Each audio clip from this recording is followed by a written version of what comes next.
پرانے زمانے سے یہی رواج چلا آ رہا ہے۔ ادھر گھر میں چونٹیاں نظر آئیں اور ادھر بڑی بوڑھیوں نے مٹھی بھر آٹا کونوں میں ڈال دیا۔ چونٹیوں سے بھی نجات اور صدقے کی نیکی مفت میں۔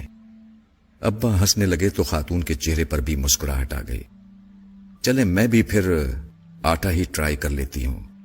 وہ کچھ سوچتے ہوئے کوپیکس پاؤڈر وہیں کاؤنٹر پر رکھ کر واپسی کے لیے مڑ گئیں، اور ستار بھائی نے ابا کو خشمگین نگاہوں سے دیکھتے ہوئے کالی مرچوں کو تولنا شروع کر دیا۔ ابا، تم نے ستار بھائی کی دکانداری خراب کر دی۔ واپسی پر میں نے ابا سے ہنستے ہوئے کہا، نہیں بیٹا، یہ بات نہیں، ہمارے گھروں سے برکتیں اسی لیے اٹھ گئی ہیں۔ لوگ اللہ کی مخلوق کا خیال رکھنا بھول چکے ہیں۔ پہلے کسی گھر کے سامنے کتا بھی آ کر بیٹھ جاتا تھا تو گھر کی خواتین اس کے سامنے بھی کچھ نہ کچھ بچا کھچا سالن روٹی رکھ دیا کرتی تھی، مگر اب ایسا نہیں ہوتا، کیونکہ اب روٹیاں بھی گن کر پکائی جاتی ہیں۔ برکتیں کہاں سے آئیں گی پھر؟ اس قوم پر بام نہ گریں، زلزلے نہ آئیں، سیلاب نہ آئیں تو اور کیا ہو۔ ابا تعصب کے اظہار کے ساتھ ساتھ مجھے آسان زندگی کے گر سمجھانے کی کوشش بھی کر رہے تھے۔ عرصہ گزر گیا، میں بھی اس واقعے کو بھول گیا۔ پھر ایک دن بڑے بھائی جان کے ہاں جانا ہوا۔ ابھی ڈور بیل بجانے ہی لگا تھا کہ چڑیوں کے جھنڈ کے اڑنے کی زوردار آواز کانوں میں پڑی۔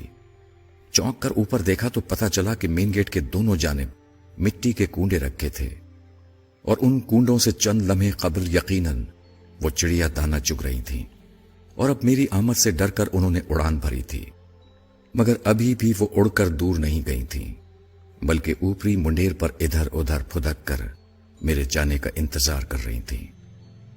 بھتیجی نے دروازہ کھولا تو میں اندر داخل ہو گیا۔ یہ کیا، اتنی ساری چڑیاں؟ میں نے سلام کے بعد خوشگوار حیرت سے بھابھی سے پوچھا، جو کچن کی کھڑکی سے کھانا پکاتے ہوئے مجھے دیکھ کر مسکرا رہی تھی۔ تمہارے بھائی جان نے رکھے ہیں یہ کنڈے لا کر چڑیوں کے دانے کے لیے؟ وہ معنی خیز انداز میں بڑی بھتیجی کو دیکھ کر مسکرائیں تو مجھے اچنبھا سا محسوس ہوا۔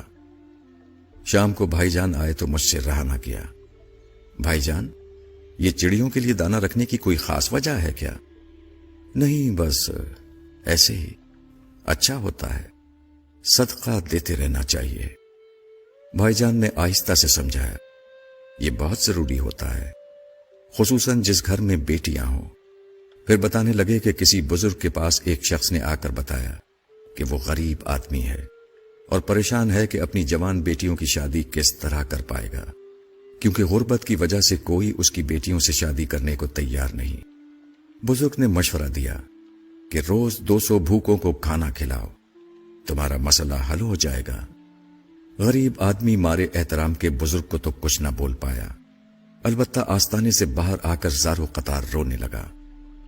پاس سے گزرتے ہوئے کسی دانا نے پوچھا، روتے کیوں ہو؟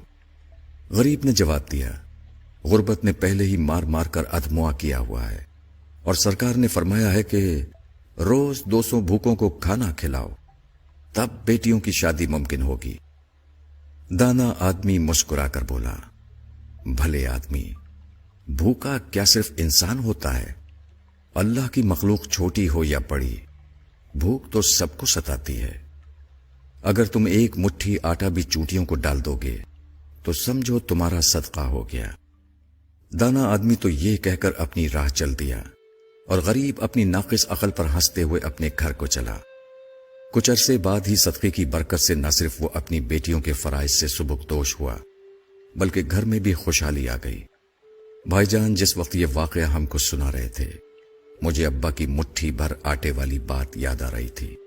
میں نے آنے والے دنوں میں دیکھا کہ بھائی جان نے اپنی چاروں بیٹیوں کی شادیاں ان کی صحیح عمر میں بالکل درست موقع پر کر دیں۔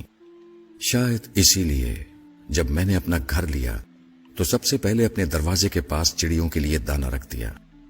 کئی بار گھر بدلا، ہر بار یہ چڑیا، کبوتر اور کوے میرے رزق کی آسانیوں کا سبب بنتے رہے۔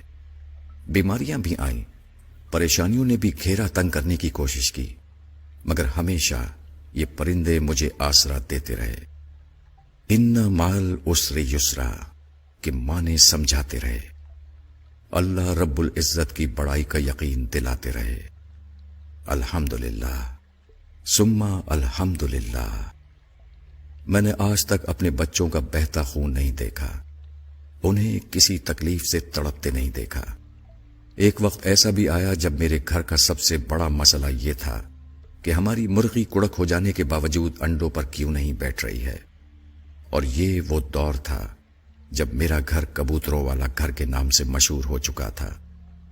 یقین مانیے کہ یہ تمام باتیں اس لیے نہیں لکھی ہیں کہ نعوذ باللہ میں اپنی نیکیوں کا پرچار کرنا چاہتا تھا، بلکہ میں اس راز کو کھول کر بیان کرنا چاہتا ہوں جو سوال کی صورت میں مجھ سے اکثر کیا جاتا ہے کہ آخر کیسے گزارا کر لیتے ہو؟